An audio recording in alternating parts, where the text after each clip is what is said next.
ba, ba, ba. Oh, shit.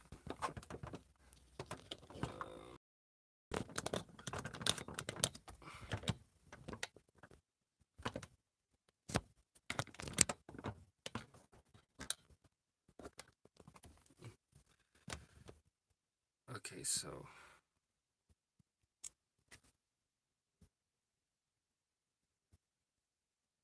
what is up with it on this thing? Whatever. It'll probably just mellow out.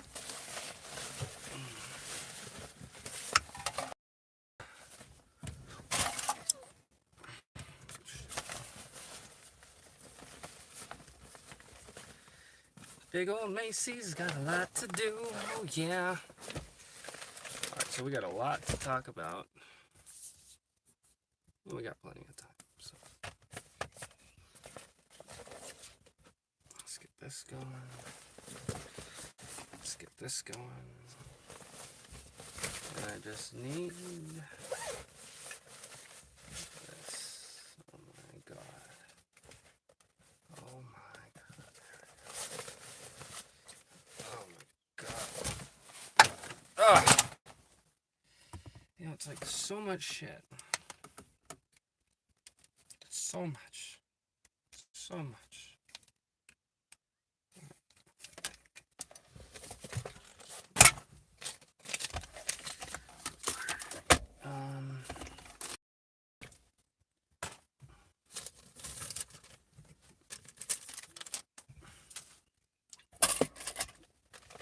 Okay.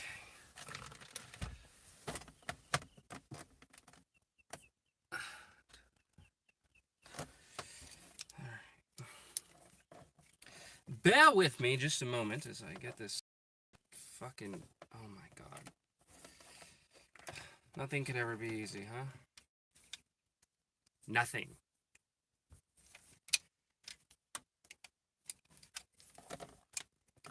I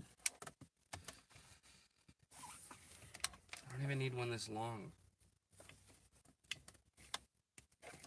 It's like literally the shortest one that I have.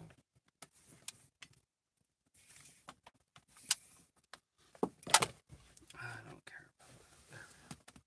Nope, nope.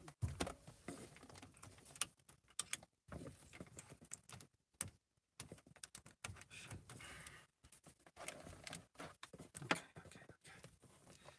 We're almost there. Not recording just... Well, I'm live. Not recording the... whatever. Not recording the podcast just yet. Still getting things together.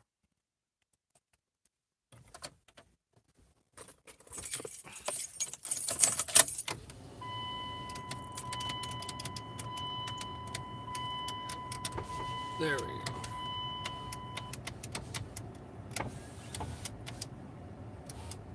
Something like that.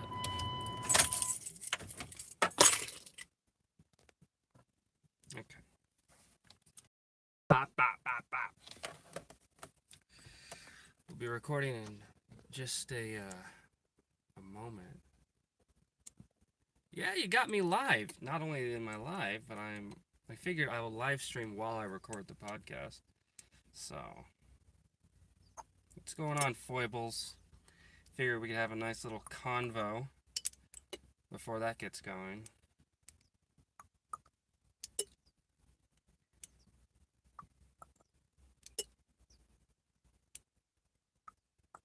You know, I did have Nightbot enabled, but I got it set up, but I don't know if it's enabled, like, fully. So, won't know for a little while. If it's not, then, oh well, that sucks, and all that fucking was for naught.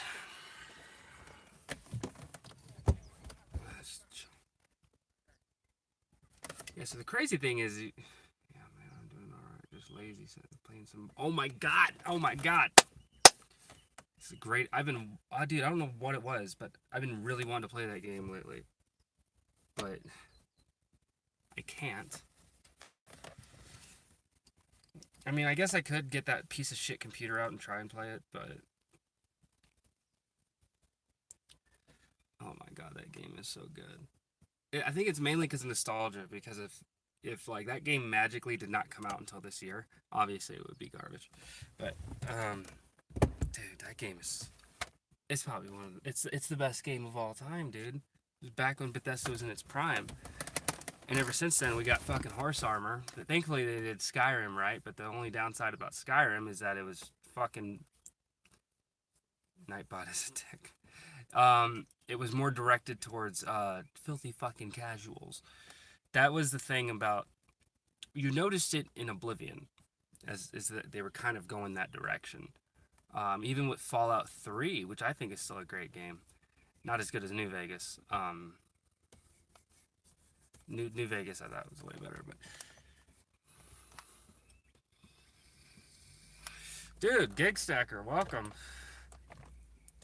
We can chit chat for a couple minutes before I get going on the podcast, but what's up, y'all? Howdy. How's the gig economy treating you, dude? Let me tell you something about Bethesda real quick. I'll save it for the podcast because oh my god, like, they've really screwed the pooch in the last fucking year. Chilling good, dude.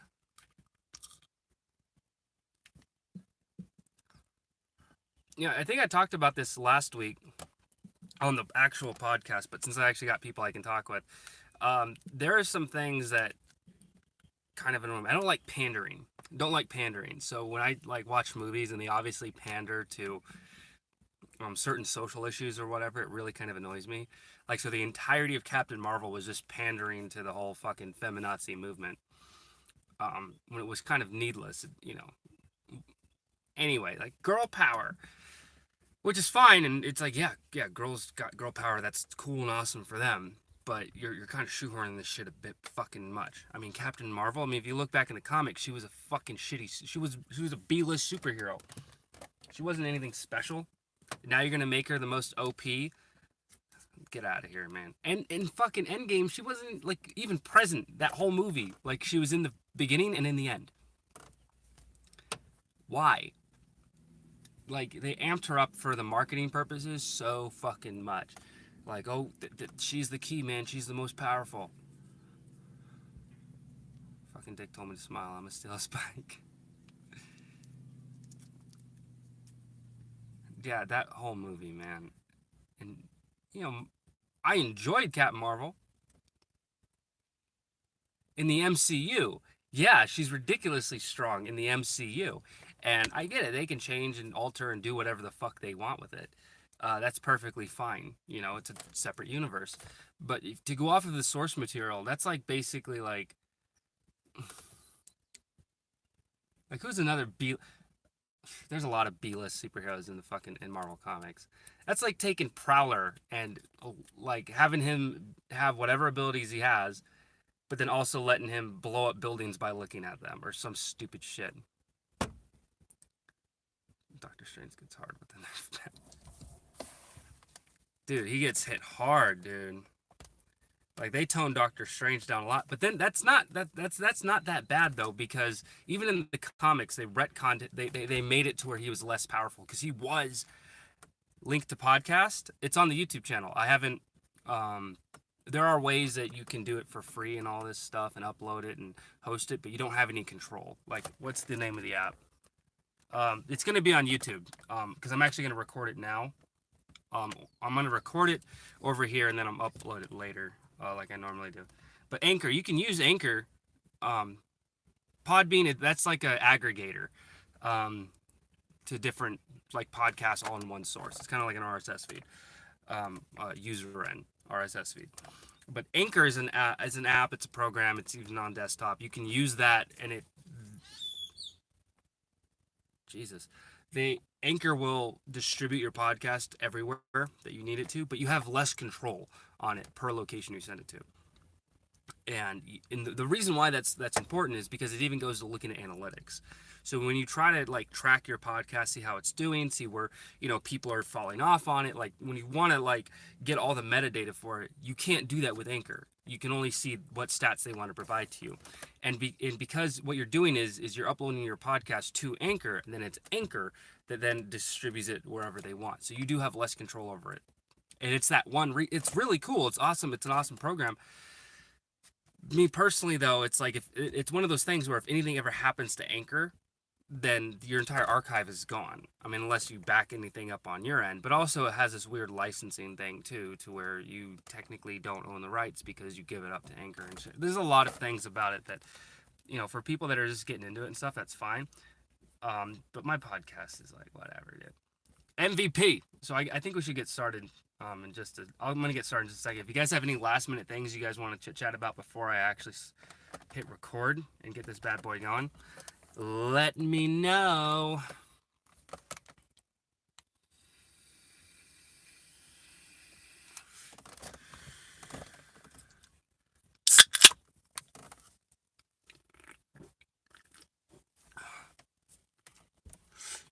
Oh.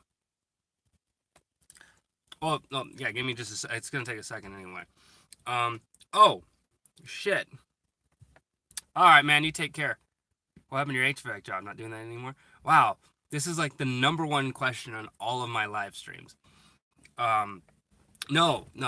Actually, the last stream that I did, it was like an hour long. We went in depth of my HVAC history, why I'm not doing it anymore. It was like we went thoroughly in depth, and I kind of explained it as much as I could. A lot of the people that were asking questions about it, it was one of those things where everyone was like, "Oh, it's you can make so much money doing it. I'm making a killing," and it's like, well, it just says I don't personally like. It's good for you, but I don't want to do it, because of what I've seen in the industry. It's still a great industry overall. It's great for making money and all that shit. It just doesn't jive with what I want to do in life. And so what I'm doing now is far more beneficial than what I've done before. Yeah, the last podcast, I don't even remember what I named it, but it was the one from a couple like 2 days ago or something. It should be the newest video on the channel. But yeah, I love HVAC. The big downside about it is I don't like working commission. I don't want to do sales. If I went to school to learn this shit, and I enjoy working on non-ops, I enjoy doing maintenances and whatnot. I like that shit. I don't like having to sell people shit. And everyone that's like so like drank the Kool-Aid for so long and they're so into it, they're like, oh well, it's not sales, it's service. And it's like, but your service relies on you making a commission, correct? Okay.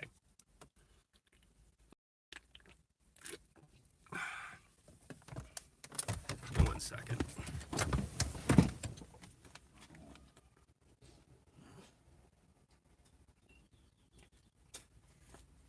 Okay.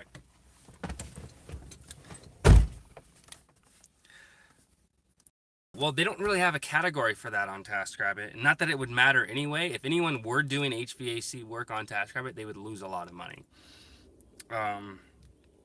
Because we all know the overhead costs alone. I mean, hell, just the cost of tools, of not the basic hand tool, talking, having a reclaimer, having a fucking vacuum, having the tanks that you need and stuff, like the basic loadout for a truck for various day-to-day issues. We're talking, you got to have brazing equipment, you got to have pipes, and it's like you got to come ahead of time with all this stuff. That's usually how HVAC works. So a lot of clients, you're not going to be able to hit them up and be like, yo, what size pipe are you using? What size copper pipe are you using? How many fittings am I going to need? Like, you got to have all this shit ahead of time, and then you got to charge it appropriately. And TaskRabbit doesn't really do any flat rate things. They only do hourly. You can expense stuff, but like you can only expense up to $100.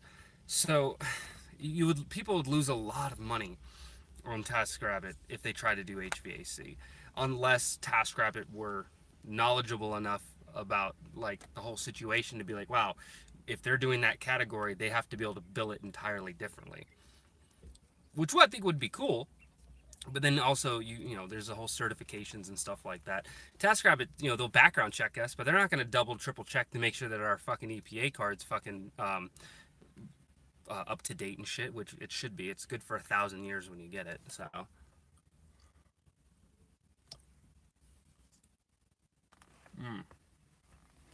But I did want to talk about HVAC on the podcast, so let's get that going. So, one of the things I like to do at the end of my podcast, which if you guys could help me out with this, that would be amazing. If you could write like a long paragraph or whatever, it's like a life advice thing. Did you growing when you were 10? I still think they're pretty big. Yeah, if you guys ask any like in-depth questions about any kind of weird fucked up situation and I can give my little take on it, that'd be awesome. I like to do a little life advice thing at the end of the podcast, but we'll see if that even happens. So I'm actually going to start it now. So forgive me if I'm not paying super much attention to you guys. It's a little bit behind the scenes today, so let's mellow out with it. Plus, my regular viewers and the people that are watching right now, you guys get to see it a little bit earlier. Because it's not going to be up until probably 5 or 6. What is going on? It's your oh so beloved and glorious Mace Valor. Welcome to MVP episode 4. Episode 4, and for those of you that don't know, which now you will, I am streaming while I'm recording this. So to all the people that are live right now, hi, how are you? And to everyone that's listening in the far off future, later today, good old Sunday, welcome. This is the MVP. We talk about anything and everything that's on my mind. We do talk a lot about the gig economy stuff in it as well, being successful, this, that, and the other. But it's mainly just Mace sitting down and being candid with you fine folk. So let's kind of get this bad boy rolling. One of the things that it doesn't irk me, but I've noticed it, is lately people are kind of on this rise about the whole Mary Sue thing. The whole feminazi craze when it comes to Arya Stark being spoiler alert, Arya Stark being the one that killed the Night King with the cat's paw dagger. And me personally, I don't think there's anything wrong with it. And that's because Game of Thrones, I think that the creators kind of, when they were talking about it, kind of screwed the pooch. Because they're like, oh, well, we chose Arya because it would be unexpected. And I was like, well, that's kind of a really shitty excuse. What you should have said is what is kind of true to Game of Thrones. It's a deconstruction of fantasy tropes. And even George has even said when talking about the books, don't pay too much attention to prophecy. There's a lot of prophecies in the books. Some of them do come to fruition. But at the end of the day, one of the tropes of fantasy is that you'll have this giant buildup of this huge prophecy just for it to finally play out in some form or fashion of what the prophecy says. The Game of Thrones kind of goes against the given narrative of that, where prophecy shouldn't be this huge built-up thing. So I'm not, from a narrative perspective, I'm not like upset at the fact that Arya was the one that got the killing blow. I thought it was good for her character arc. I thought it kind of made sense because she has this like, ever since the events of the red wedding, and the episode Baylor, episode 9 in season 1, when her father was beheaded. I mean, like she's had like this kind of connection with death, and her whole time with the Faceless Men in Braavos, and it kind of makes sense narratively speaking for her character to like have this physical altercation with the physical embodiment of death, the Night King. So personally, I don't think that there's anything wrong with it, but I do see that you've kind of built up the Night King to be this huge grandiose thing, and then he's taken out in one fucking episode. So that part is like, yeah, I was kind of hoping that originally I was hoping that Winterfell would fall. I was hoping that a lot more characters would die, and that this war would proceed on to King's Landing, to where not only did they have to deal with Queen Bitch Cersei, they would have to deal with her and the invasion of the Night King, like kind of like it would be this huge grandiose thing. Didn't pan out that way, which is fine. That's kind of what I like had my hopes on, but it is what it is, and I'm not going to stress about it. Anyway, so work yesterday. Great transition, Mace. Great transition. Just love how you did that. So work yesterday was popping. It was popping off. Let me get a drag.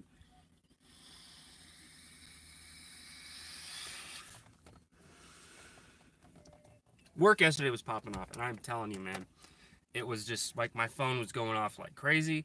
I only did 3 jobs. And the big thing is drive distance, man. It's like when it takes like 30 to 40 minutes to get from one job to the other. Um, it was like, wow, dude. It's I can't accept every single job. And then the clients that I did have, the first one was awesome. I had to put together a piano for him. It was a digital one, so I basically had to build the frame, and then put the keyboard on top of the frame, and then bolt it down. Easy peasy, lemon motherfucking squeezy. No problem there. I was there for like maybe 40 minutes, if that. Um, the issue that I had with the next job was is that the client wasn't even there, and I worked there for 3 hours. Did quite a bit of work building all sorts of different furniture and shit for him. He did want me to hang one of his paintings, but he didn't tell me that this painting was massive, and it had this like quarter-inch thick acrylic on the front of it that for whatever aesthetic reasons or whatever. But this thing was heavy as hell, and it's like, oh shit. Well, I wish I would have known that. Sorry, I can't hang the painting for you, but it wasn't a priority for him.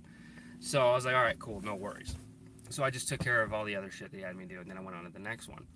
Um, and so the next one was supposed to be a moving job, but the lady, it was really hard to kind of get in contact with her, and that's kind of like a thing, especially on same day clients. Not all of them, they're trying to get something done right now. So on the client end, they go on the website, they don't download the app. So in order for them to like communicate with us, they get either a text notification or an email. If they have to click on a link in the text to go to the website to log in. It's such a pain. It's like I always tell the clients, like, hey, if you don't have the app, download the app. It makes everything so much smoother. But they don't want to do that. They don't want to download the freaking app. I don't know why. So communication's really rough. So the only way I could talk to him is I had to call him, and he wasn't always able to answer the phone. And then he had his internet guy show up, and the internet's like, well, I can't, like, I need the account holder to be here because he has to do stuff on his end on his phone for his home security and all this, like his home automation or whatever. So I can't even be here without him here. So then, they had to reschedule, and then he wouldn't answer the phone from the Cox guy. So I finally try and get a hold of him. Doesn't answer. He calls me back, and I'm like, he's like, oh yeah, so the Cox guy's getting everything set up, right? And I'm like, well, no, we were trying to get a hold of you. You wouldn't answer the phone. He can't be here unless you're here, you know? And he's like, oh, well, he was supposed to be here at like noon. And I'm like, you've been gone since like 10. What are you talking about? You've been gone all day. So even though he was supposed to be here earlier, he's trying to say, well, he was supposed to be here at noon, but I had to leave. And it's like, dude, you were gone when I got here. All right. So what are you talking about? All right. So I handled the job for him, and I had a mild panic attack. And this is one time that support actually kind of came through for me. And it's really dumb on my end. So while I'm there, I'm getting hit up by other clients for a couple days in the future. And this one lady, she wanted me to, she hired me to, she wanted me for 1 hour to go into her kitchen, remove all the wallpaper in her kitchen, and then to like strip away all the adhesive that's on the wall. And she's like, oh, it's an easy job. It'll take an hour. And I'm like, well, it's going to take more than an hour to do all that. I'm going to tell you right now, it's going to take more than an hour. It's like, well, you seem like a really smart guy. You should be able to figure it out and do it a lot quicker. And I'm like, well, she was an older lady. I don't know why I'm using that, but, and then I was like, well, I can't really help you. If you want it done in an hour, I can't do all of that in 1 hour. And she's like, well, okay, well, redirect me to someone who can. And I'm like, I don't know, what do you mean? And she's like, well, find another tasker for me that can. I'm like, that's not the way it works. Is the client chooses, they find someone, and they choose that person, they talk, and then they confirm the task. And she's like, well, you already took my money. And I'm like, I didn't take your money. It's like, well, it said it accepted my card. And I'm like, that just means that your card is linked to the account. No one ever charged you. She's like, well, you already charged me. I'm like, I haven't even confirmed the task. How can I charge you if I haven't confirmed the job? How can I charge you if I've never invoiced anything for you? What are you talking about, lady? And obviously I was a little bit nicer than that. Like, well, ma'am, the way it works is XYZ. Go fuck yourself. No, I shouldn't say that, but no, it just you sometimes you get clients that just don't get it, and you try your hardest to kind of work with them. But this lady had me on the phone for like 5 minutes. She was talking about how late she was up at night, and then she started talking about some TV show, and it's like, well, I kept trying to say like, look, I'm in the middle of another job. I can't really help you. She's like, well, you need to get a hold of support. You need to do something on your end. Well, have support call me, and I'm like, it doesn't work that way. You would have to call support. Well, I don't know how to work support. I don't know how to work this app. I don't know how to do any of this stuff. And I'm like, I can cancel the job on my end if it's too difficult for you. You're not going to be charged from me. So do your thing. Okay. And I eventually got her off the line, and then I was able to. But what happened was is I was trying to cancel that job, but for whatever reason, when I opened the app, it linked me to the other job, the one that I was currently on. So when I canceled, I meant to cancel the job from the crazy lady, but I ended up canceling the job that I was just there doing. What? 3 hours. 3 hours worth of work, and I just canceled the whole task. And I was like, oh no. No, no, no, no, no, no, no, no, no, no, no, no, no. Like I was freaking out. It was bad. Excuse me. So I got a hold of support, which it's rough on the weekends because usually like you can't hear from them. You can't. It's the weekend. You know, their hours are like way shorter than during the week, and they don't use East Coast time. I'm pretty sure they use East Coast time. They use Central, or West Coast. My bad. I think they use Central time. Anyway, so I get support on the line, and my particular emergency isn't listed in whatever number to press. So the automated system said, "Well, you're not experiencing an emergency. Goodbye." And so I called him again, and I just chose one of the whatever fucking responses, like, "Yeah, I need to expense something, or I need to, or client damages, or something like that." I just clicked whatever button that would let me talk to someone. Told the lady the situation, like, "Look, I've been here. You can see I've taken pictures. I accidentally canceled the task. I am so sorry. Is there any way you can give me a hand with this?" So they reissued the task out, and I was able to finalize it out. Man, I was like, my heart was going. I was like, dude, no, are you kidding me? Did I just do that? Did I just cancel the job that I just did here? Oh man, it was. Oh. But thankfully, oh man, I am so happy that we got that situated because that would have been so. Oh, like I've heard some horror stories when it comes to support, and that's not just for TaskRabbit. That's for the gig economy as a whole. Obviously, the worst is Handy, and it's like I still get people talking about how bad Handy is. That's never going to go away. Handy is just it's bottom tier. It's dog trash. It's Garbaggio on fire, launched into the fucking sun. Like it's bad, dude. I'm telling you, Handy's bad overall. I can't believe they're actually still in business. How have they not been sued?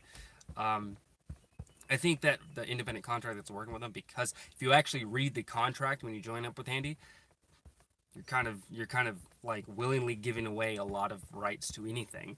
Um, Handy's just the worst culprit overall. Same with Tackle, and there's a lot of those flat rate ones, and that's because this is kind of leading me into my next job. Is people undervalue work? They devalue any kind of work, period. And that just like I said, that lady thought that job, that a 3.5 hour job, prospectively, would take only an hour. So my next job that I got, instead of doing the moving job because I couldn't get a hold of the lady, we kind of were going back and forth, but she hired me like 2 times for the same job, thinking I was different people, and I'm like, what? And I ended up not doing that moving job with her because she just couldn't get things figured out on her end, and I'm like, that's one headache I'm not going to deal with. And I was talking with her on the phone, and she was all frantic, and it's like, look, I want to help you out, but you're kind of making my metrics bad by hiring me so many times. So yeah, I'm not gonna mess with it. Plus, it was way on the other end of town, and it's like I've got other shit to do. So I didn't do that one. But then there's a TV mounting one, and she wanted me to mount to her TV, and she wanted me to hang up curtain rods, a mirror, and some pictures and shit. So like maybe hour and a half, 2 hours worth of shit, right? Apparently, she only wanted me there for 1 hour because of, quote, how expensive it is. But I didn't know that until the end. So I'm there, and just the workspace, like it was so like there are good clients and there are bad clients, and this was just like a bad client. Like my workspace alone, I had to move a bunch of shit that she had in the way. And I had to move it all out the way just to kind of get to over where the TV was. And I look at her mount, and she's like, "Oh, the mount's right here." And I'm like, "Oh, so where's all the screws and stuff for?" And she's like, "Oh, they're in that baggie." I get this baggie. They're like these little inch and a half, inch long fucking drywall screws, or something to that effect. And I was like, "Where are the lag bolts for this?" And she's like, "Oh, I don't know what those are, but those are the screws that were held into it last time." And I'm like, I can't put it up with these things. Drywall screws, like really small ones too, not like they have. No, I'm not putting these up. And I kept trying to explain to her, the way it works is that you get the lag bolts, you drill them into the studs, and that's gonna hold the TV up. These things aren't going to work, and I'm not going to risk it. It's too much of a liability on my end. I'm going to do this properly. I don't take shortcuts. I don't half-ass shit. I always try to do things appropriately the first time because my hands are on it. I'm tied to it. I don't want to take the liability of doing things wrong or anything like that. I'm not saying that I'm this perfect handyman or anything like that. Yeah, there are sometimes you have to change and adapt. But for something that is simple as mounting a TV, give me the fucking lag bolts. No studs, fine. We'll get some snap toggles. We'll figure something out, but we're going to do this properly. We're not going to half-ass this shit. And we're not going to jerry rig it the way, however the hell you had it. So on the back of her mount, whoever mounted this TV before, they drilled holes for these screws to go in. These weren't factory screws. And I even showed her that. It's like someone drilled holes in the back of this thing. So I don't know why they did that. And then, like, I'm trying to like talk to her about this and like we need the lag bolts. If I don't have the lag bolts, I can't mount the TV. And it's not really something I carry with me because usually when you mount a TV, they have those fucking bolts with them. Maybe I should. Anyway, so I'm talking with her and she just clams up, doesn't say anything. And I'm like, unless we have those, I don't know what you want to do. Do you want me to go hang the curtains or do you want me to do something else while I'm here? And she's like, well, I want the TV up. And I'm like, can't put the TV up unless we have the bolts. And finally I'm like, you know what? Let me check my truck. I don't ever carry them, but I do hold on to a lot of stuff. So let me go check my truck, see if I can have something that'll work. Lo and behold, wouldn't you know it, I had exactly 4 of them. Exactly 4. What, 13 millimeter? Was that 1/4 inch? Fucking lag bolts. Like, well, thank you for that. Like, that was magical. So I was like, all right, fine. I got him. Let's do this. So I get down there, take care of business, man. I'm like, you've got to be kidding me. I mean, thankfully I was able to do it, but so not only like I had to move all this stuff while I was there that was in the way of where the TV was going because she just, couldn't be fucked with doing it before I got there. So that added on time. And then looking for the lag bolts out of all of the shit that I had in the back, that took time as well. And then her mount, which was old and like the fucking like, it wasn't one of the ones with the hooks where you mount the TV on and then you bring it down and hook and then you kind of secure it into place. It was like this weird swivel one, and there was like a little notch, so you'd rest it on the notch and then push in on the bottom and then anyway, so I'm doing this fucking TV. And I'm like screwing everything in, and I'm trying to undo it so I can get the faceplate off, so I can put the faceplate on the back of the TV. That way I can lift it and mount it on. And that took forever because like all the fucking pieces were like rusted out and shit. Like all the bolts were like rusted. Like where did you get this thing? Where did you find this TV mount in a landfill? Didn't say that, obviously.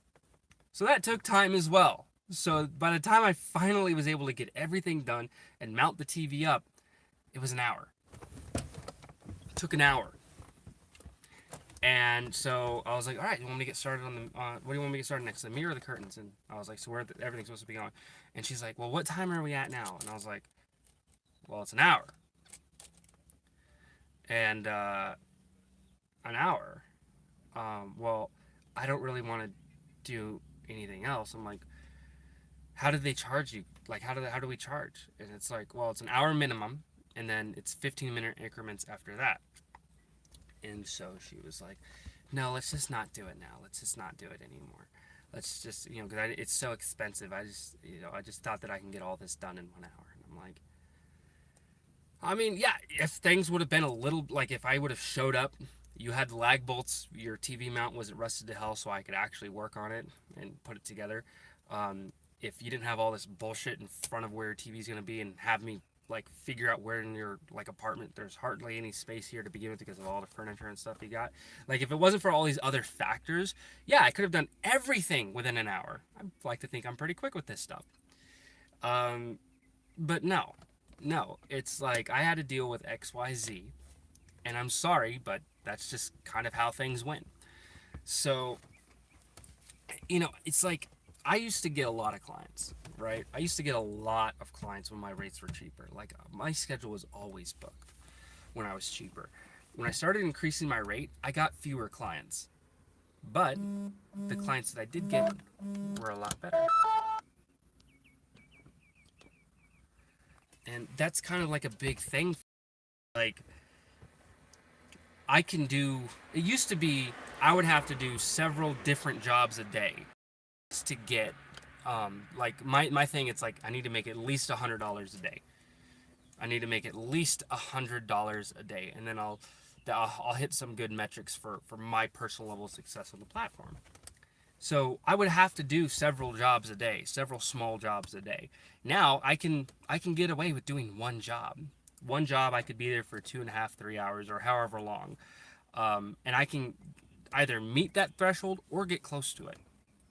Um, so that's why I don't lower my rates anymore. I kind of keep them where they're at because even though I'm not working as much as I used to, I'm making more money than I used to. I'm not as busy. I'm still busy, but it's just more freeing. So it's kind of like you take your time on the platform, you get a rapport, you get your metrics up, you get those reviews, you get the number of tasks completed in whatever category.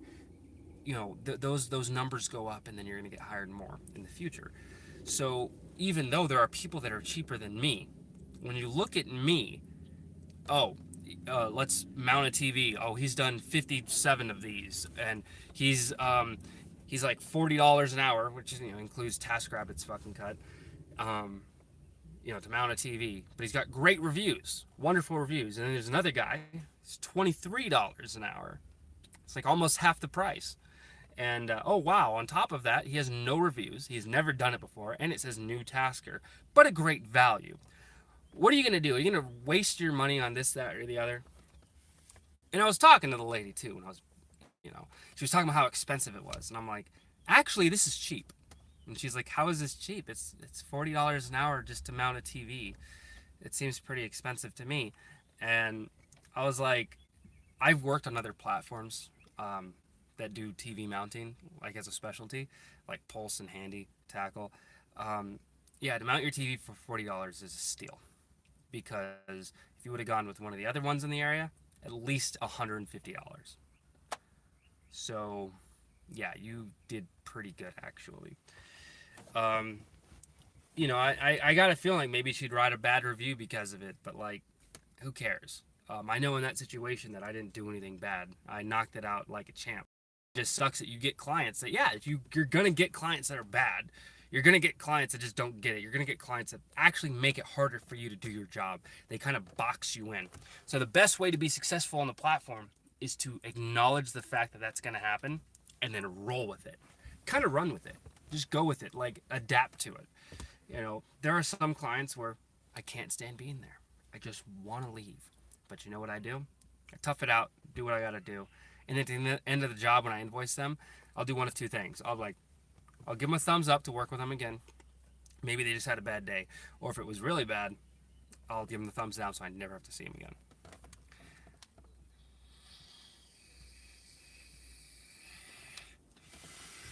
Like, you can't be afraid to quote unquote fire a client. And I have done that. I have cut ties with clients before because they don't value my time. They don't value what I do. And it's this whole devaluation of the work that is done. And people do it like all over. So that's pretty much why I like my prices where they're at. Like for the area, yeah, they're on the higher end.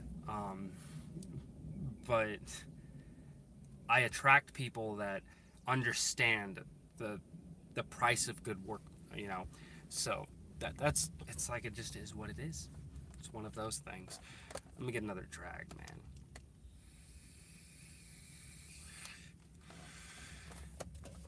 I did want to talk about HVAC though. I didn't know if I should have made a YouTube video on this or not. But once again, I'm kind of like stepping away for the time being from actually making content. I'll stream from time to time and I'll do the podcast, but sitting down editing videos and stuff, I just don't have time. But the big thing, the big ticket, with I was thinking about this earlier this week, and I just laughed. So I get a lot of views, a lot of comments, a lot of engagement on starting out in the HVAC industry. It's a video that I did years ago when I first started out, my first 90 days, and it's a very polarizing video, but that was me as someone brand new in the industry giving my perspective of what it's like. That's what that whole video was about. But I get people that want to shit talk it. Like, oh, this guy's only been in for 90 days. Look out. He's a master. And it's like, no, I'm not. Whatever. Anyway, so this fucking dude, man. Ryan, man. Such a champ. And some of the jobs that we would go on, we would, like, especially in the summertime, you know, we would be at jobs for hours. We would be there forever because he was very thorough. He was very, very thorough at what he did, and really good too. Not just thorough about making sure everything's set in stone, but just fucking damn good at his job. Definitely took his time on it, but you know, you got to do what you got to do to make sure the customer's happy, and that's exactly what Ryan did. So what we did was we had this job. I think it was in Orange County. It's like not Laguna Niguel. It was between Laguna Niguel and Irvine. Nice community, you know, big ass fucking house. But the thing that stuck out about this job was not so much what we did while we were there, because we were there for about 6-7 hours. Like, we were looking for a leak. Back then. And so we're on this job looking for this leak because the pressures were low. We couldn't fucking figure it out. We're doing reclaiming. We're doing all sorts of shit. But here's the thing, though. The thing that made our job very hard looking for this leak was the guy said that we were not allowed inside the house. So you had another company install your unit because I guess they got solar. So when they got solar, they also threw on like air conditioning on top of it. So they had another company, but they hired us to fix it because it just wasn't working right. And the guy said, you can't go inside the house. And it wasn't like the guy was being a dick. The guy was scared. It was very bizarre. He's like, yeah, my wife doesn't want anyone inside the home. Like, and we're like, well, we do need to see the evaporator coil. Like, we need to get to that part of the unit. And he's like, yeah, I know, but my wife doesn't want anyone other than me, myself, and her daughters in the house. She doesn't want anyone in there. And we're like, well, we can try to find a leak out here, but if we can't find it out here, we're going to have to eventually go inside the house to check it. So we're outside for hours looking for this fucking leak. And it gets to the point where we can't do it anymore, man. Like, we have to, like, we've checked the line outside, we've checked the condenser, we've done pressure tests, and we've reclaimed the old refrigerant, and, you know, we don't know where the leak's at. Well, we didn't do a pressure test. Well, we didn't do a line set test, obviously. That's, you know, would have been the next step. But we did everything that we could on this damn thing. So then we go and talk to the dude, and it's like, look, man, we can't find it out here. And we kept having to talk to him and say, hey, turn your air conditioning on, turn it off, like, check this, check that. And, you know, I mean, a lot of the stuff we could do on the back end by, you know, with the disconnect box, but fuck, man. And so eventually we had to tell us, dude, like, look, we have to go in. If you want us to fix this unit, we have to look at the evaporator coil. There's not really much else we can do because we need to be able to do some tests up there. And he's like, well, let me talk to my wife. And so he goes inside, and we're like at the window. The unit's like outside by the living room, so there's a window. This lady, man, she starts going, like, you could hear, like, it was like as if we were inside. She was so, like, yelling at this guy. She was screaming at the top of her lungs. They need to do what? No, I don't want anyone coming in my house. If they're gonna fix the unit, they have to fix it out there. I don't know why they need to come inside. And he's trying to explain to her. It's like, well, they told me that part of the unit is upstairs in the attic. And that's kind of, they need to look at that piece of it too. I don't care. It's like, how dare they? How dare you even ask? You know better than to let anyone in this home. And it's like, I don't know where you come off thinking that you can just let anyone come inside our house and no, no, no, no, no. And so, me and Ryan just like, what the hell is going on, dude? Actually, as shit calms down, he comes outside. He's like, all right, well, she agreed to come in, but on one condition. And we're like, yeah, go for it. What's up? And it's like, well, you guys have to look at the floor on your way in. What? It's like, well, I'll direct you guys, but when you guys come in with your tools and everything, you can't look at any other part of the house. You have to look at the floor as you walk in, and I'll kind of tell you guys where to go. What? What? You want us to essentially blindfold ourselves so we can't see your home or anything like that? It's like, well, the girls are getting ready for bed. It's like 7:30, 8 o'clock. My wife's in her nightgown and stuff, and it's like, well, have them go to a part of the house where we're not there or whatever. It's like, what the hell? Like, this goes back to the whole thing about clients making shit difficult for the people. Like, you hired us to do a job. We want to do the job for you. But then you give us so many fucking roadblocks to be able to fucking do it properly. It's annoying. All right. Mace, you need to calm down. You're at the park. There's kids outside. Let's get a puff. Let's mellow you out for a second.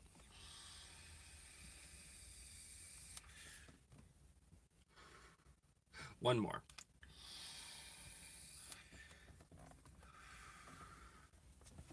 What is up with clients that do that? We eventually figured it out. End of the story there. But like, really, man, like, why do clients do that? Why do clients get it? Why they don't get it, man? Why do they get like that? Why do they get to the point where you hire someone to do something for you, but instead of letting us actually do it for you, you give us one roadblock after another? Whether you know it or not, you're making our life and our jobs difficult by this shit. But it's like, you can't leave those jobs. It's like, what would have ended up happening was, it's like, we can't go inside. We're not allowed in. Are you sure? Then we can't fix your unit. We're going to have to charge you for the work that we've done without it being fixed. It's like, well, I want you to fix it, and I don't care how much it costs. I just want it fixed. Then we have to come inside. Well, let me talk to my wife. Let me not wear the pants in this relationship. Let me not look my wife in the eye and be like, yo, bitch, chill the fuck out. Chill the fuck out. You want air conditioning? It's fucking hot out here. We live in Southern California. Are you out of your fucking mind? Yes, let these fuckers come inside. Let them take care of this shit and be on their merry fucking way. Eventually, they're gonna have to come inside anyway. Do you want cold air blowing tonight, or do you want to wait another week? What do you want? But no balls. Less of a man. It's like, I don't have sympathy for guys like that, dude. Like, really, like, you can't get your own household in order. You can't. I'm not saying that you have to fucking rule over your wife with an iron fist, but if she's gonna act like that, you gotta look her in the eye and be like, you need to chill. We have kids. It is hot out here. It's fucking August. Can we please have some cold air? Is that allowable? Is that okay? Can we do that? All right then, quit fucking bitching. Put your robe on, go into the other fucking room, and let these assholes take care of it. But no, this guy was a timid little shit. This dude had been like through some Vietnam level shit in his marriage. Okay, like holy balls, man. I do not sympathize, empathize, or nothing with that man's scenario. I had a call a few weeks ago at 1 p.m. and got the customer management. Oh my god. It's so funny that you say that because, all right, so we got there like roughly in that. I paused the podcast real quick because I wanted to chit chat with you about this.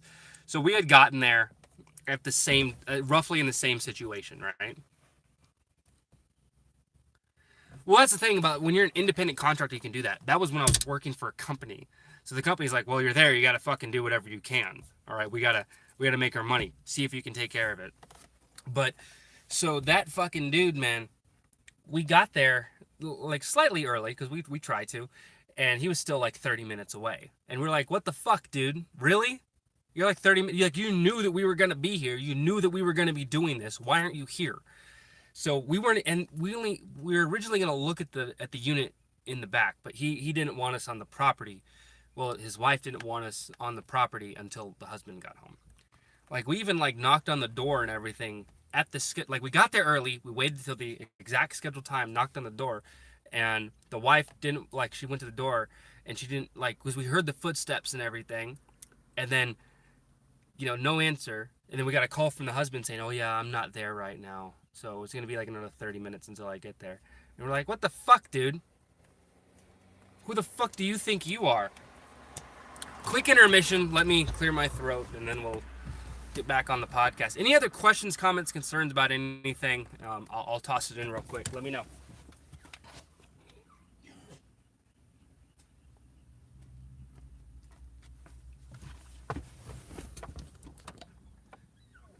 Okay.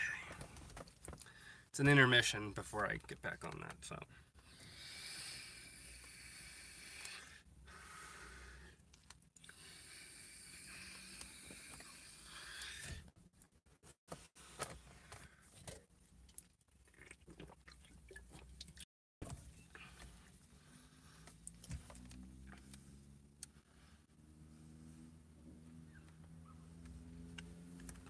Nothing? Alright, that's fine, I guess.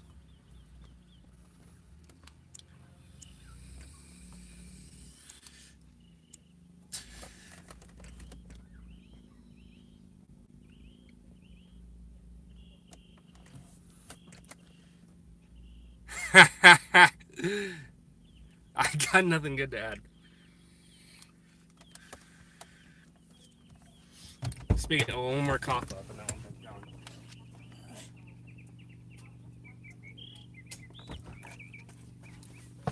Y'all motherfuckers is funny. It's fucking hell, man. Moving the fuck on. So my life in general has been pretty good. So, as per usual, if you guys listen to the last podcast, and I, in $43,000 worth of debt has been wiped away, or it will be wiped away once it reflects on my credit score. But holy shit, that whole fiasco there with that. So the child support services, they still took my entire tax return, and I talked to them, and I gotta keep on it with them because they're only supposed to take a fraction of that for what is owed to the state. So they're supposed to take a fraction of that and then send me the rest. So it's gonna be another like a month almost before I fucking finally get that money, which I could fucking use. Do not get me fucking wrong. It's weird. So money wise, we try to be good. We try to be somewhat tight. We don't like really waste our money on stupid shit. But things happen, life happens. So I have a tire it's not flat, but every night it gets damn near flat. So if I'm on call and I have work on TaskRabbit, I gotta go to the gas station by the house. I gotta pump it full of air so it's good for the day. And it's like that tire's gonna have to be replaced. No ifs, ands, or buts about it. That tire needs to just be changed out. So that's gonna be like $120 or something. So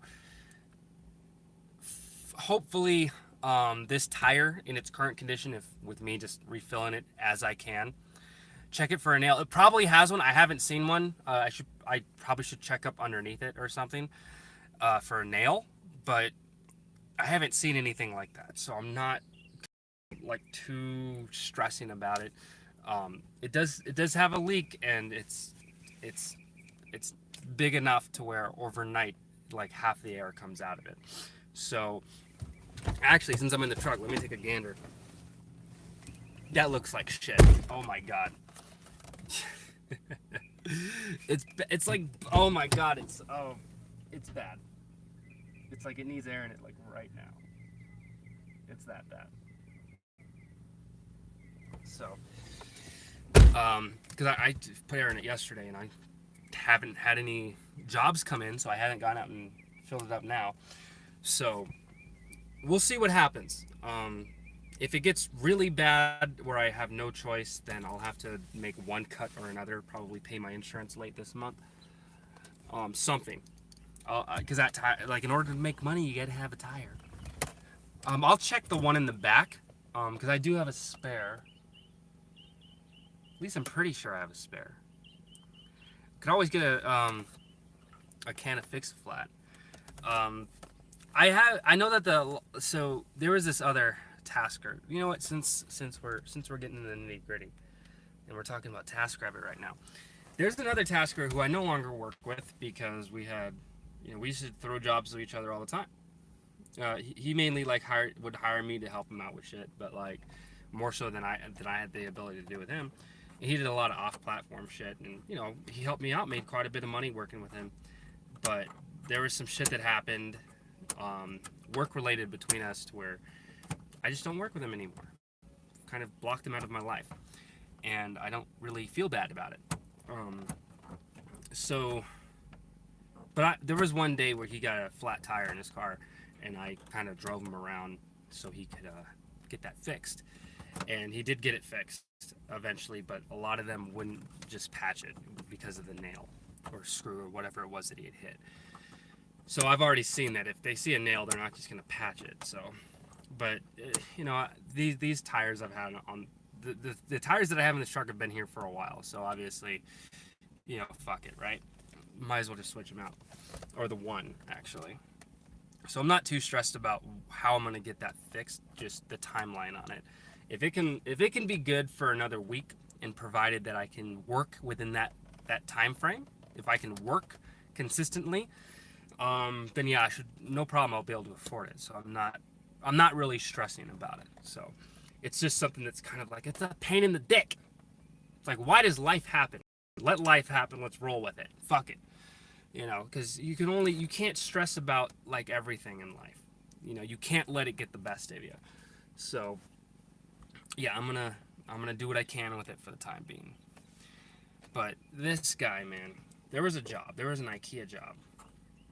And for those of you that know TaskRabbit, sometimes IKEA jobs you opt into, some of them they are mandatory, where they just send them out to you, and you don't even know about it. What happened was there was a job, and it was a lot of stuff for $1,000, just shy of $1,000. It was like $980. That's a big job split between two people, all right? And it was quoted at 30 hours. So I had opted into the job and I got it, and then they said that he was going to be working with me, and so I sent him. I did what I do. I sent pictures. I was like, hey, because I was the lead. I was like, here's the job, here's the place and time. And he's like, oh, cool, yeah, totally, I'm down to do that. Because he didn't know that he got the job. Because when you're not the lead, you don't get the job on your app. You get an email. So he didn't even know that he was even supposed to have the job because he never opted into it. He was just like auto-assigned. And so there started being issues. Now he's been on TaskRabbit, I think, for like 8 years, maybe 10 years. He's been on TaskRabbit for a very, very long time, when they started on the East Coast. And they've made changes over the years, and I think some of the newer changes he wasn't very privy to, because mainly he uses TaskRabbit more so for lead generation for clients that he can take off platform than actually doing anything on platform. So in me, I very, very rarely will I exchange information with the client to do stuff off platform. Because I like the ecosystem for the most part. I like to, if there's an issue with payment, that I don't have to stress about it. Because I've told stories, man. I've had multiple issues with clients paying, but because I'm on the platform, the payment will get delayed, but I'll at least get my money. The last thing I want to do is work for someone just for me to do the work and then have them go, okay, well, I'm not going to pay you now. So that's why I choose to stay on platform. It's just easier on my end when it comes to making sure that my money's safe. So anyway, so I communicate. I'm the lead on this job. I communicate with this lady, get everything lined up, and he can't do the job because he has another off-platform job at the same time. And so I'm like, well, what the hell are we gonna do? I mean, if you can't go to the job, then I'll just tell him to have you come off of it. He's like, well, no, it's a lot of money, man. I want to do that job. Yeah, hell yeah. But maybe we could work something out to where with the client so that you could be there during the day, and then when I get done with this job, I can just head over there at night and finish it up. And it's like, talk to the client, and I guess it was only me that they were even aware of. They weren't even aware of another person. And when I tried to explain to the client what was going on, they had said, oh no, that's when it's a certain time at night, if you have to come back the next day, that's fine, but like, we don't want another person coming in and just working through the night. And like, no. So it wasn't going to work. But I finished the whole job, a 30-hour IKEA job. I finished in 13 hours. Holy fucking shit. Yeah, it took me 2 days. Split between 2 days. But man, dude, I'm so proud of that. But basically what happened is I was kind of like letting them know what was going on with the job from when I got there. And I was like, hey, I did an inventory, and some of the items that are listed aren't actually even here. So I've called support and I made those adjustments. And he got mad at me for it. He started texting me all pissed off and shit. Like, why would you go and negotiate less money? I'm like, I'm not gonna bill them for something that's not on the ticket. Like, if I'm not gonna build it, why would I charge them for it? And he's like, it doesn't matter. If we walk in there and it's on the ticket, then that's what they get. And it's like, I'm not gonna do that to my clients. I mean, they're already spending a shitload of money. And no, I've made those adjustments. It's just how it is. So he was a little pissed off about that. And it's like, sorry for me for doing the right fucking thing. Which, it's burned me in the past. It has definitely burned me in the past. So anyway, I talked to support and like, well, the other guy's not here. I've already started on the job. Can you just remove him because he's not going to be here? I had met up with him before, and I'm like, look, man, originally it was going to be, I'll go and, I wouldn't say he's a piece of shit. I wouldn't call him a piece of shit. He's very set in stone about making money, which is not a bad thing. It's just that we have different vantage points of it. He'll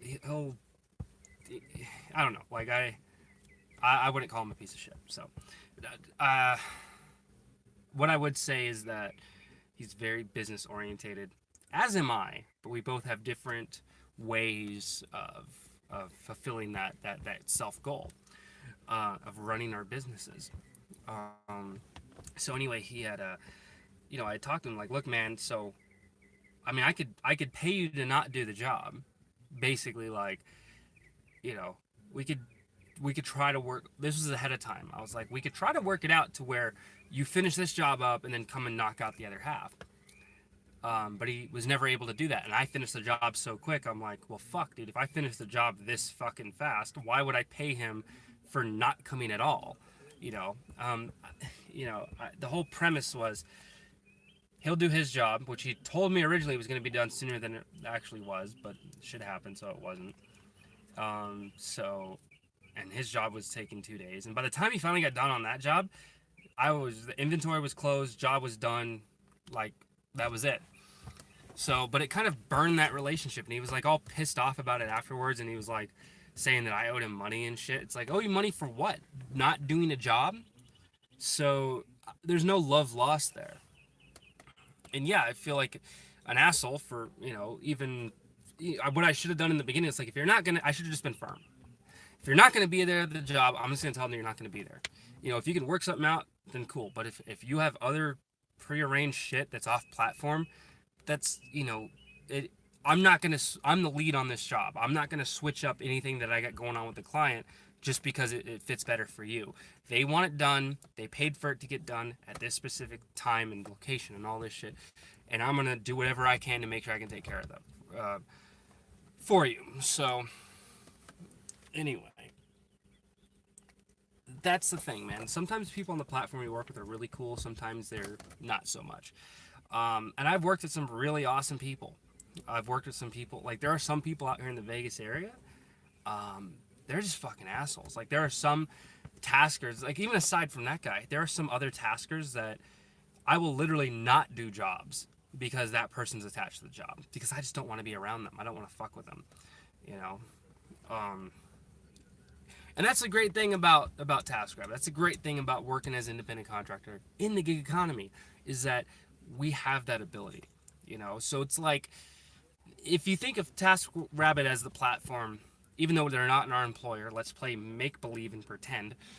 TaskRabbit, it's the employer, it's the business, it's work, right? And other taskers in the area are essentially our fellow coworkers. Normally in a normal job, you got to do what you got to do. You got to fucking work with these people, even though you don't like them. In the gig economy, independent contractor, we have the option to say, no, I'm not going to do that. Not anytime today, not anytime tomorrow. I do not like green eggs. Sam, I am. I do not want them here or there. I do not want them anywhere. And that's one thing I love about TaskRabbit. All right, take a break, answer some chat questions. I worked with one lady who showed up with some random guy and said he was her nephew. I guess she would just pay him like $10 an hour. Wait, what? Yeah, I'm glad I paused the recording. That's a story. What is that? What are you talking about? Like another tasker had brought another person with her?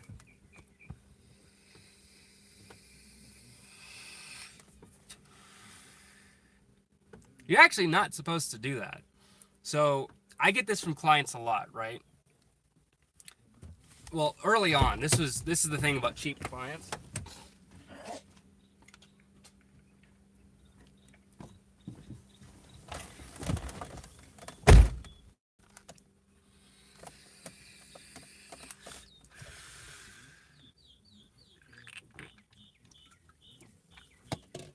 An IKEA job, so it's flat rate.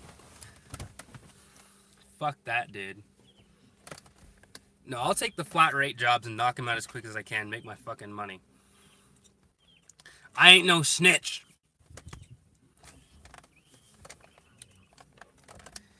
Like, you're not, one of the things about TaskRabbit, it's like you're not supposed to do is, you're not, I mean, I guess you can if you want because it's your business or whatever, but there's a certain liability clauses and stuff when it comes to performing work for clients, right? So you would, oh wait, hold on, I just got an alert. Let me check this out for work.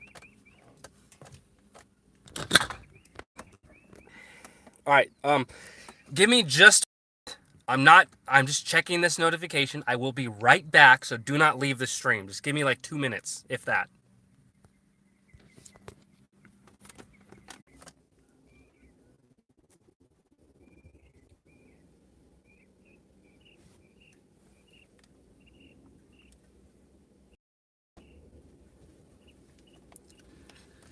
I'm sorry, I'm back. No, there's a notification for work. It's a really, really small job. It's not crazy far, but hey, what's up, Milky Way? What's going on? It's not crazy far away, but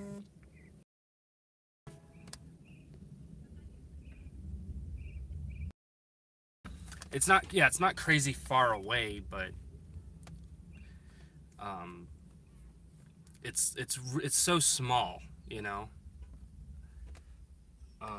It's like an hour. It's gonna be less. It should be less than an hour. She's gonna send pictures. I'll take a look at the actual unit to see if it's gonna be worth my time. I might as well just fucking take it anyway. But like, I shouldn't be picky. I really should not be picky. But it's this fucking tire that's like kind of stressing me out. I'm good. What's your video about? I'm actually recording my podcast right now. So you guys, it's like kind of a behind the scenes stream of me recording the MVP, the Mace Valor podcast. So we talk a lot about work and making money and stuff like that, and the gig economy. Um, all right, don't leave. She just sent a photo. Let me check this out real quick, and then I'll be right back, and then we'll get back to the podcast.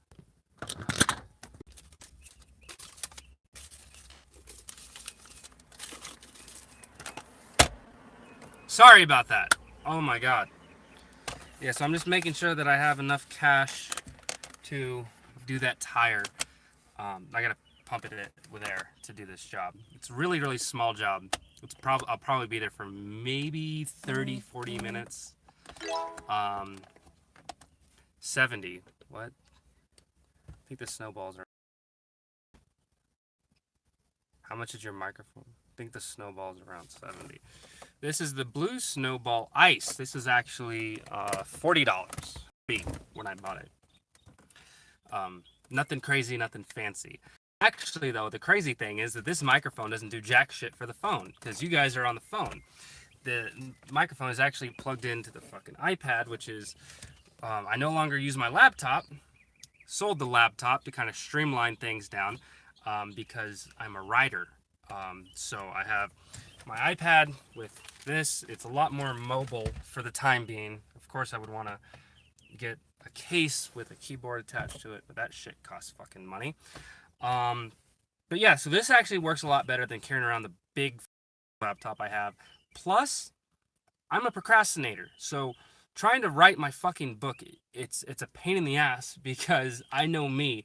It's like I'll be writing, I'll get in the groove, like, well, let me take a minute, let me go play some fucking Skyrim, or let me go play some New Vegas, or whatever the fuck, you know, let me go play this for a couple minutes. Next thing you know, 4 hours later, oh my god, I procrastinate too much, and it was affecting my creative flow. So I sold the fucking the laptop, and then I already had the keyboard, I already had the mouse, so I just got the iPad.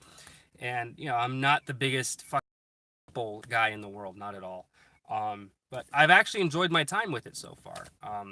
So yeah, that's why I have the setup that I have now. But the microphone works with that, not with you.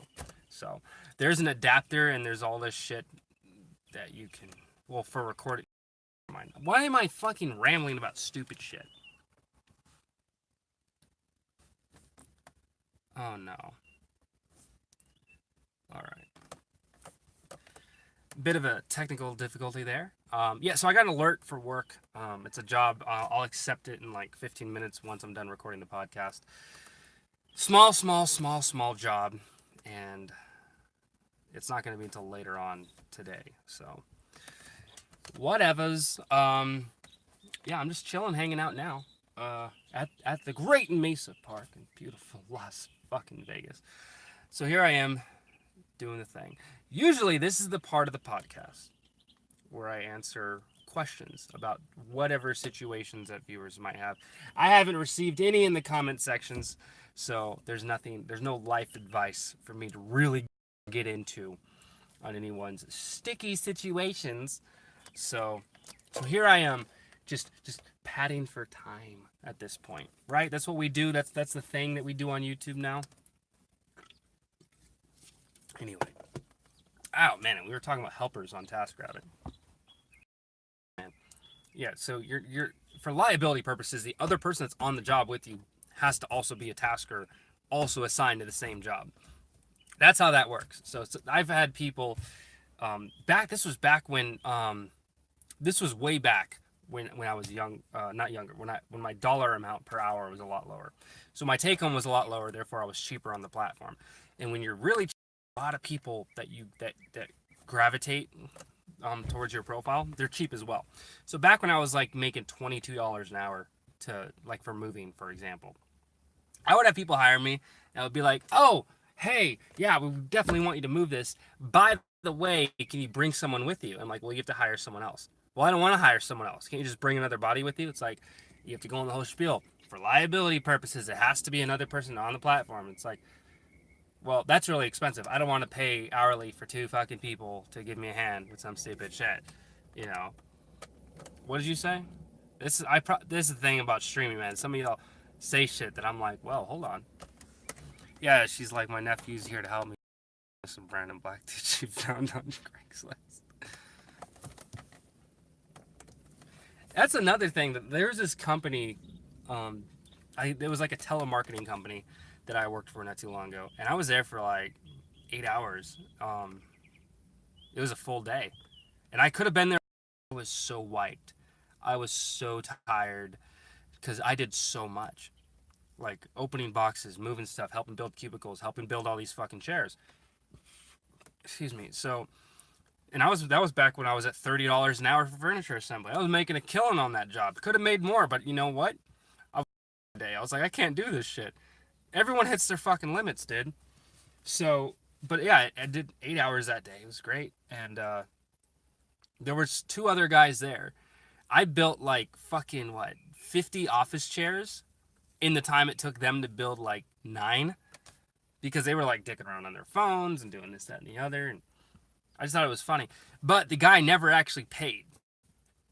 It was a credit card issue, and then it had to be manually paid out.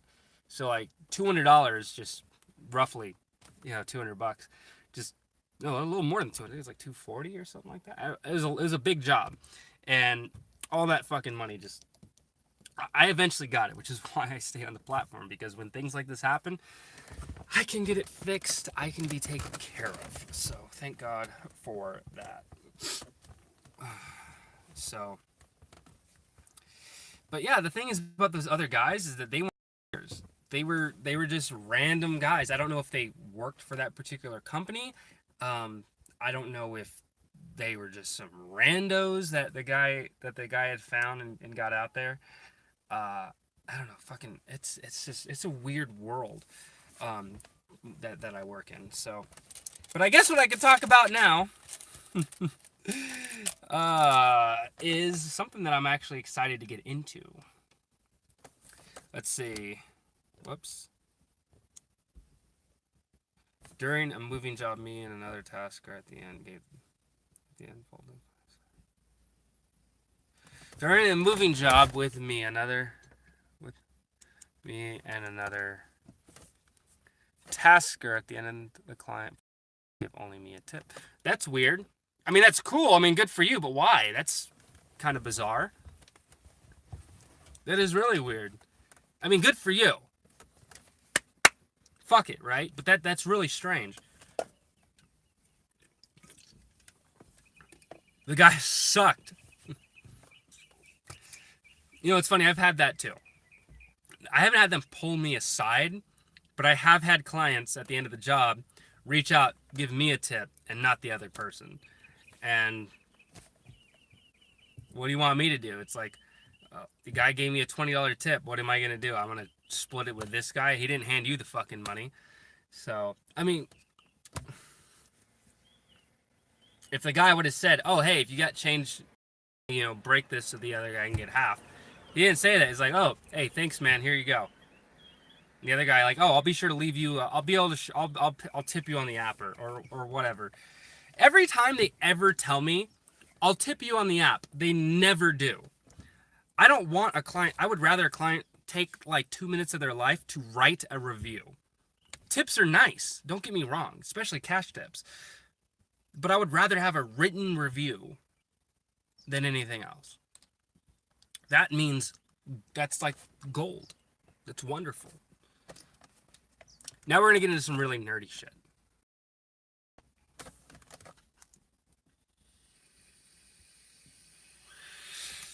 All right, before I finish this, yeah, I have gotten, I think two negative reviews.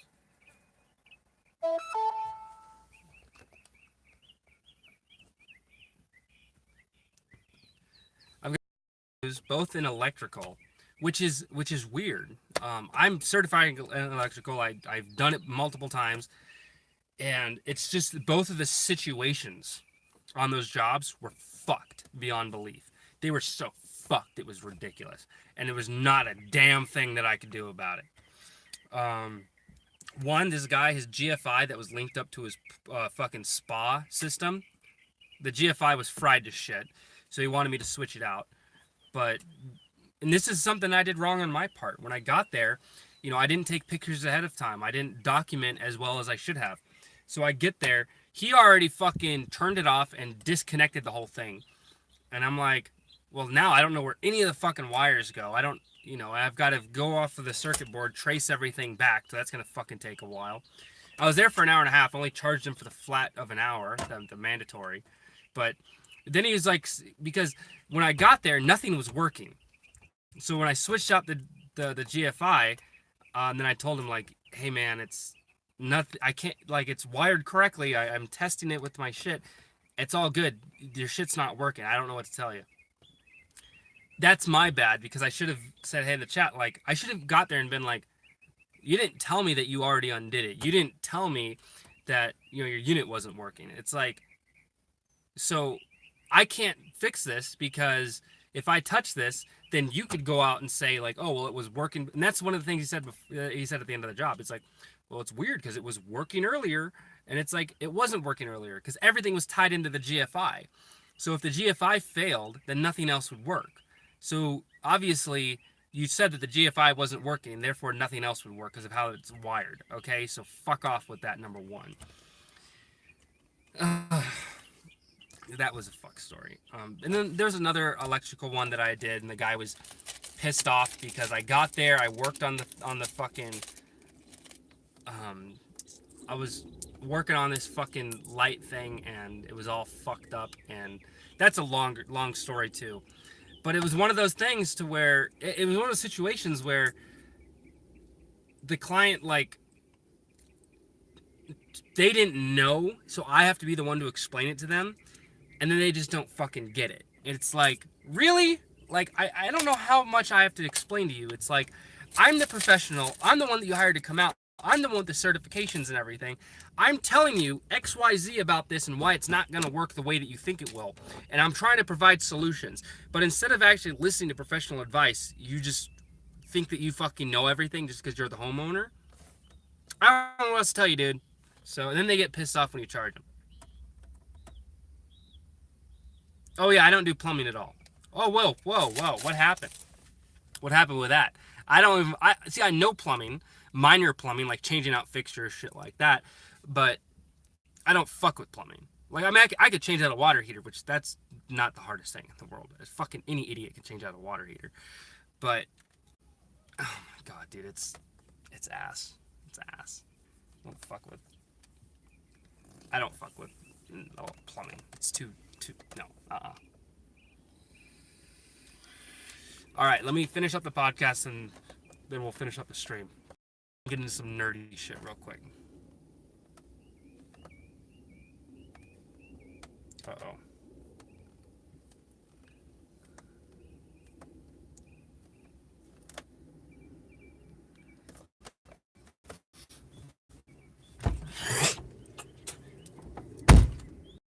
Okay. All right, so nerdy stuff. So I want to talk about something that I want to get into that's not like immediate. It's not like, oh, instant cash grab. Nothing like that. It's kind of like more so long-term investment things.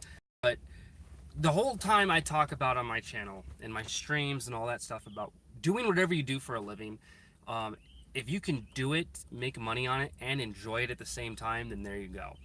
That's like your Venn diagram. So right now, I'm going to be getting into something that I can enjoy that will filter in to earning money from it at the same time in the future. Long-term investment type stuff, So I love fucking, here's the thing, it's nerdy, it's dorky, but I'm just going to go with it because, my fan base, y'all are just as equally as nerdy and dorky as me. Pokemon cards and Magic the Gathering, man, that's where it's at. And I'm not just like, there's a ton of money to be made there, provided that you understand how the ecosystem works. But me personally, dude, it's like my oldest son loves Pokemon cards, and I enjoy them with him as well. So one of the things that I really want to get into is not so much collecting. Obviously, I think it'd be cool to like have some sort of a collection with him, but more than that is I want to like get cards graded. PSA grades on cards, so the plan right now is to assemble an assortment of Magic cards and an assortment of Pokemon cards ones that are actually, when they are graded, that are then worth far more. Like there are loose cards that go for quite a bit of money, but there are certain cards that when they're graded at like PSA 9 or 10, usually a 10 is obviously where the money's at, but once they're graded, then they're worth far more. So that's kind of like what I want to do with my oldest son, is like that links my childhood passion with his current childhood passion, which is Pokemon cards, Pokemon in general, and utilize that to like bridge a way for me and him to spend time together. And then at the same time, I can get these cards graded so we have a nice cool collection, and then when the time is right, we can sell these fuckers off and make some money. I mean, like, that's what I'm saying, is like that's the like the long term part of it. Is I don't really think that there's going to be anything that we're really just going to like buy and hold on to once it's graded. It's the whole premise is to hold on to these things until they spike up in value in the future. So there's a couple Magic cards that um uh let's see. So there's a couple Magic cards that, because Michael's my oldest, he's not really into Magic, but I think when he gets older, like, and he understands the nuances of playing that game, because he's just now figuring out like how Pokemon works, like the trading card game, like actually playing. So I think that as time goes on, he'll gravitate towards Magic. If trading card games is something that he likes, he probably will go over to Magic, and that's something that me and him can do together. But yeah, he does like Pokemon, but neither of us have any decks, so we pay digitally. He has a bunch of cards. He did have some decks, but him being a kid, he took the decks and sorted them out and put them in different places. So now they're all deconstructed, and it's gonna take forever to kind of reassemble them together and stuff. So it's like, what the hell, Mike? But yeah, so that's one thing that we want to do to like kind of like connect with one another, and also I could teach him the value of a dollar through it. I can teach him, like, because that's one of the issues I've had, is like I gave him an older collection of mine. It was like base set Sun and Moon stuff for Pokemon, and some of the cards he had traded off. Some of the ones that were actually like somewhat valuable, like $8 or more, he had traded off, and the cards he got back weren't nearly worth as much. So I had to kind of break it down to him and like, hey, Mike, they're your cards. You can do whatever you want with them, but I have to let you know that you've kind of lost on this. And he's starting to kind of understand. He's starting to get it. So I think that by us like spending time to like picking out the cards that we want, and I could like sit down with the finances of it with him. It's like, well, this card is worth this much, but if we assess by like what's been sold on eBay for PSA graded cards of that same variation, we could actually get that card graded, and if it comes back as a 10, we could actually make quite a bit of money, because people that are like long-term collectors, they want that.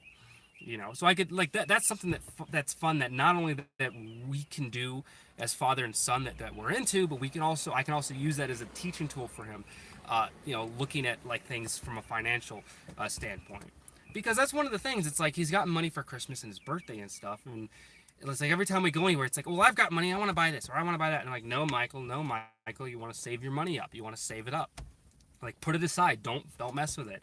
All right, let's not waste money on stuff that like we got Pokemon Sword and Shield coming out at the end of the year. Why don't you save up the money you had from your birthday last year and Christmas? Save that money so that by the time Pokemon Sword and Shield comes out, we could probably hook you up, we'll get you a Switch, and we can get you a copy of the game. There you go, bud. Like, that's something that we could do. So I'm trying to teach him these things of perspective to look into the future and where things could be. That's something I really want to teach him, because when you're a kid, man, your perception of time is like so skewed in such a way. So there's a couple cards that I've got my eye on, that it's an investment, obviously. So there's a couple cards that I'm looking at. So obviously it wouldn't be any time now, but probably, hopefully by the end of the month, I could set aside like $30 just to get some of these cards that obviously when they're graded, they'll go up in value. I could probably set aside $30-$40 to get like 3 or 4 cards that are at like the $10 value or something like that. But it's going to be in a mass, so we're going to take our time with it. We're going to kind of build a collection so we can send as many in at one time. and then we get them back and graded and all this, like get them back graded and everything, and be like, oh yeah, this is a 10. And we can make YouTube videos together on that, because that's something he also wants to do. Is he wants to do YouTube videos and stuff like that.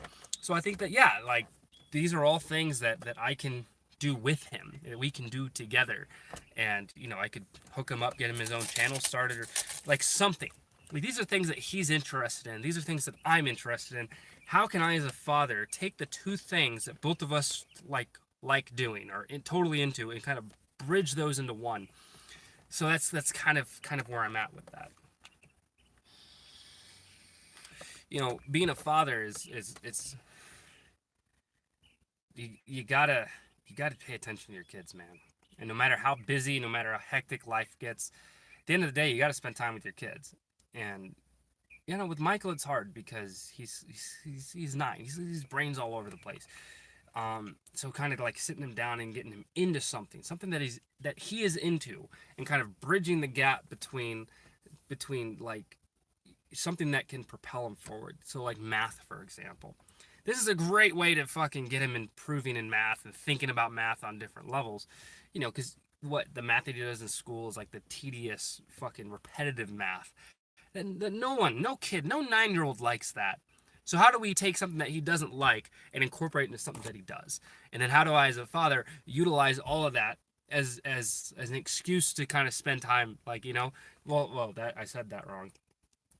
How do I mask him learning something into us just spending time with one another? So that's something that me and him are going to be getting into over the summer, and it's going to be awesome kind of seeing how that goes. Because it is something that I think will be really good for the two of us. It gives us something to bond over, something to have a lot of fun with. Let's see the time check on this. All right, so I'm going to be wrapping up the podcast. Obviously, I think I've rambled on enough this week. So, hey, man, questions, comments, anything down below, please hit me with it. Oh, man, I just remembered. Game of Thrones comes on tonight. I'm so excited for the next episode, but man, last week I was like waiting for episode 3. I was like, this is it. This is what we all been waiting for. And I don't want to say it was underwhelming. I thought it was a wonderful episode, but it did hamper my expectations quite a bit. Episode 3. I'm not gonna lie about that. It did, but I still enjoyed the episode. I still enjoyed the outcome overall. So tonight we get to kind of see the aftermath of it. And I do not think that Game of Thrones is overrated. I think that Game of Thrones, it's wonderful. I mean, obviously for someone that read the books, obviously I'm a little bit more invested in that universe. Because when you bring something to the silver screen, when you bring something to television, there's gonna be changes. There's gonna be alterations, and especially with something like Game of Thrones, where the books aren't even, like, the source material is not even there anymore. So what do you have to go off of? Just bullet points that George R.R. Martin wrote on a fucking napkin one night? Like, that's basically all they have to go off of at this point. Anyway, as always, I'm your oh so beloved and glorious Mace Valor. Thank you guys so much for coming by. Y'all are amazing. Y'all are awesome. This is Mace Valor, signing off. And that's the podcast. And then I'll get home and I'll get that all ready to go.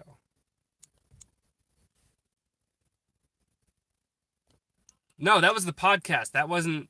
No. That's the podcast. Not this. This stream is different than what we got going on over here.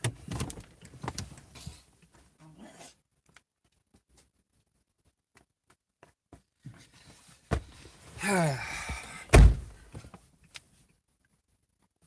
many quarters do I have? I need $1.50 in quarters so I don't want to have to go break any. Shit. Oh, I do have $1.50.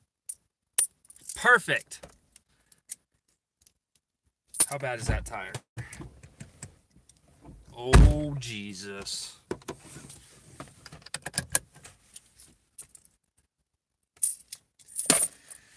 All right, so what else am I into? Dollar bills, right? So check this out, ladies and gents. I'm selling these. This goes towards my tire fund. because I'm trying not to have to. Basically, all these fucking. I'm trying to sell all this shit, right? But the most expensive thing that I have out of everything that's here would be Pokemon Soul Silver. And it's like this resales for $60. That's how much it resells for. Yeah, right. No, these are DS Lights, brah. You know what these are. Like these, you can get these. Like I could probably sell both of these for $40. Like they're like worth only like $20 a piece, especially since they don't have the fucking slots and the fucking styluses are different colors. So like $20 a piece for these, right? Roughly. But the resale market fucking sucks for all this shit. So, and if everything that I'm selling here, if I were to sell like each of the games for like, it's hard, man. Like when you sell shit on fucking Facebook Marketplace or Craigslist or whatever the fuck, people don't want to spend what their actual worth is on the resale market. Resale market for this is $60 fucking dollars. $60. But the thing about this, oops. What's it doing? There we go. The thing about Pokemon Soul Silver in this game, I'm going to show you why my version of Soul Silver is worth a hell of a lot more than any other riffraff.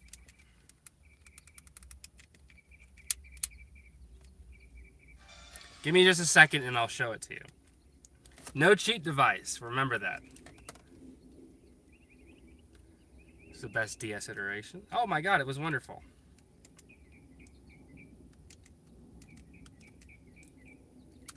Pay attention to this. So you see... No. Alright. So right behind me, I have my...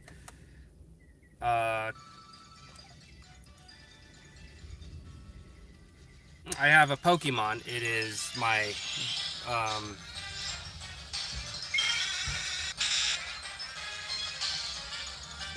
Oh wait, is that one already shiny? Ha! First try. Shiny fucking Drowsy, dude. A shiny Drowsy. How did they do that? Dude, look. Oh my god, the fucking glare. Shiny Drowsy. Already. Get that hype going, dude. But I could just run away from it because I already have one. What happened? So, there's, in the Generation 4 games, so also in Pokemon Diamond, it's also a thing. There's something known as the Cute Charm glitch. And it has to deal with the Pokemon ability Cute Charm, the gender of Cute Charm. There's all this weird math and RNG stuff. But your secret ID and your player ID have to be they have to be like exact. Spreadsheet for which ones that it can be, right? So I'm not going to go into the whole long thing. So your player ID and your secret ID have to be a very particular number. Both of them. Both of the separate numbers have to both be like, everything has to line up perfectly. And it lined up perfectly for me, so the Cute Charm glitch is enabled. So, it turns out that I get shiny Pokemon, as long as I have Jigglypuff at the front of my party, I get shiny Pokemon 20% of the time.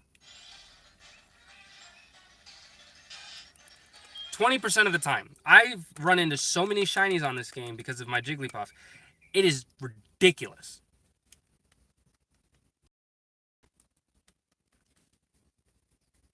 That's wild. That's what makes this physical copy that I have of this game worth. Honestly, it's hard to put a number on that. The hard part is that most people want to start their own save file and everything. This isn't meant for those people. No, it doesn't work on legendary encounters because legendary Pokemon are genderless. It'll only work. That only works on Heatran in Pokemon Diamond because Heatran does have a gender. But it does not work on genderless Pokemon. So obviously all of my shinies are female because of what Cute Charm does is it makes wild Pokemon the opposite gender.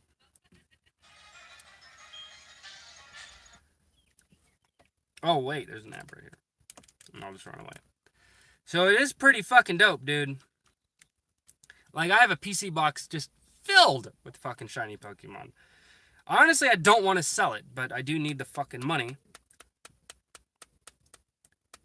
Sooner rather than later, just for that fucking tire. You know, if my money from work would come in sooner, then I wouldn't fucking worry about it. But I'm probably not going to sell it. The money from work will come in before any fucking realistic buyer comes for it. So there's a damn good chance I won't have to sell any of this shit. So this is what it is. Because I don't want to fucking get rid of it for lower than what I feel it's worth. So that's why I don't mind waiting. If I sell it, cool. If I don't, fuck it. Look, another one. Shiny Rattata.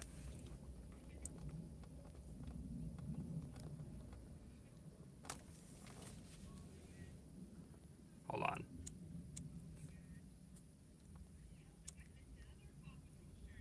Oh my god. Come on, chat. I hate YouTube's chat. Is there a way? Yeah, well, there's you can use an action replay in save states to do that. That is in the realm of possibility. That is a thing that can happen.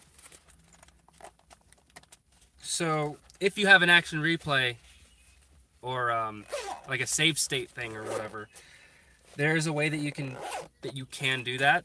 I did mine the old-fashioned way.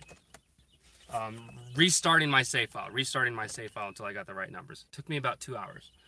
Because it's all math based, it's all RNG based. So there's an actual calculator for this stuff on the computer. So based upon the date and time in your game, you confirm the date and time, and then as soon as you confirm it, you shut it off and you turn it back on, and then there's a timer, and it tells you when to click the A button, and then you follow the timer appropriately, and you want to hit the timer on the exact millisecond, and then that's what gives you your trainer ID. It's all math and time based. It's why it's RNG manipulation is the way it is, because when you break things down mathematically, nothing in these games are random. You can mathematically pinpoint everything in these games based upon how the algorithm of the RNG works. So once you figure out because they have it figured out, so there's all sorts of different calculators and programs to kind of break down how the math is working in the back end. So you can do all sorts of crazy shit with these games. There are some similar things like that you can do with Generation 5, not as much though.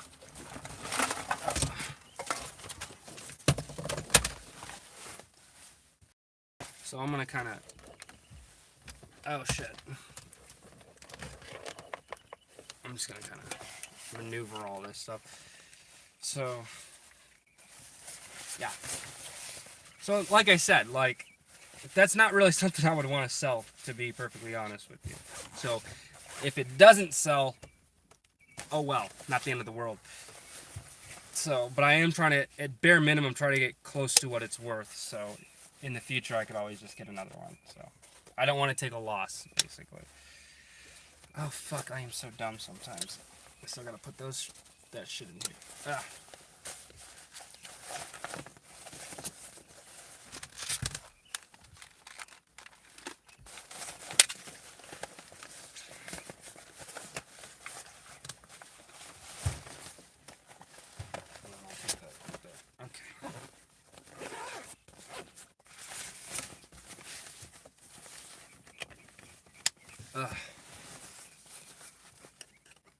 I'm glad everyone stayed for the podcast. That was fun.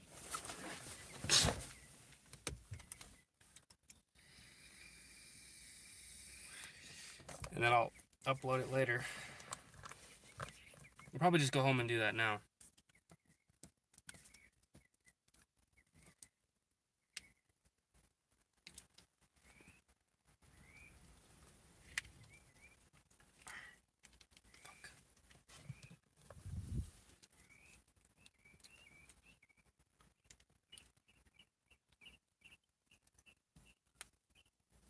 I know, it is a relic, especially in the current state that it's in. Of course I should keep it.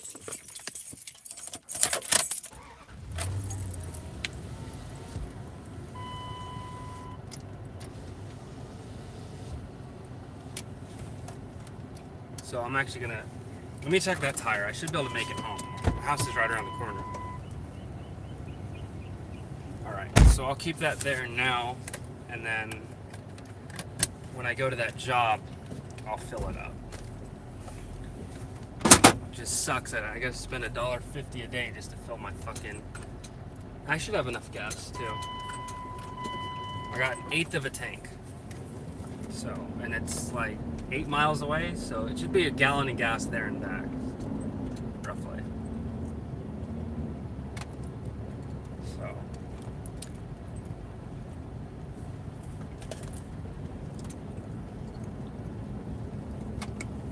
Man, the first of the month sucks. Because all the bills come out like at once, so. Well, not all of them, but most of the bills are like the last couple days of the month and the first couple days of the month. So, I mean, at least everything's paid up, which is the good news. Now I just, fuck. I do wish I had a more economic vehicle though. Like for years, like you can joke and laugh and everything, but I've been wanting a fucking, I've been wanting a Kia Soul for fucking years, man. Because it's like, it's kind of like a crossover in a way, because like I can put shit in the back, but it's way more fuel efficient than what I got going on now. And it's like I would much rather have one of those than this, you know. And it's like, for having the truck that I have, I don't really utilize it as much to kind of warrant, you know. So we'll see. Maybe I'll fucking probably get one in the future eventually, but because I do like SUVs. It's just like they use so much fucking gas, dude. It's like, it's just a fucking pain in the ass. Alright. I'm gonna lower my mirror and check this shit out. Yeah, that does not look pretty. That does not look pretty at all. Just take it nice and easy, get back to the house.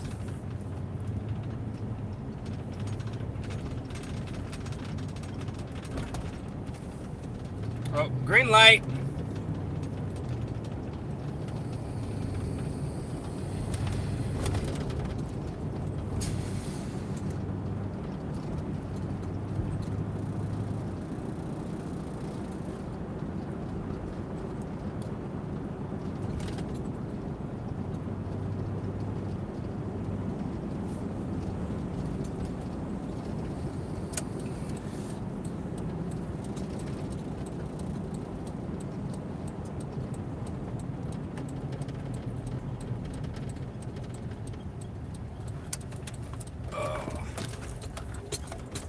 Try not to drive too crazy on this thing.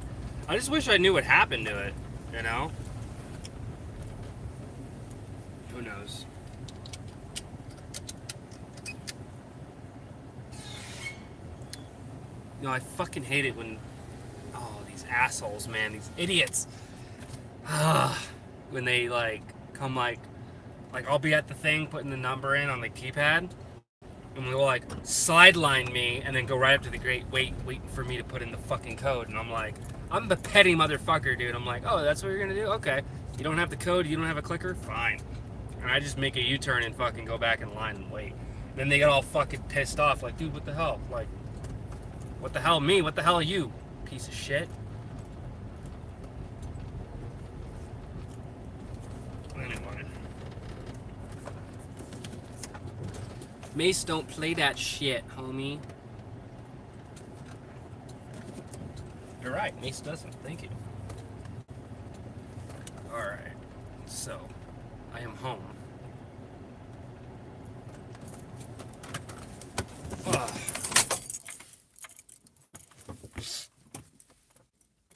fuck. I forgot to get that coat.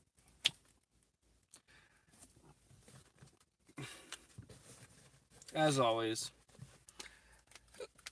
I'm your oh so beloved and glorious Mace Valor.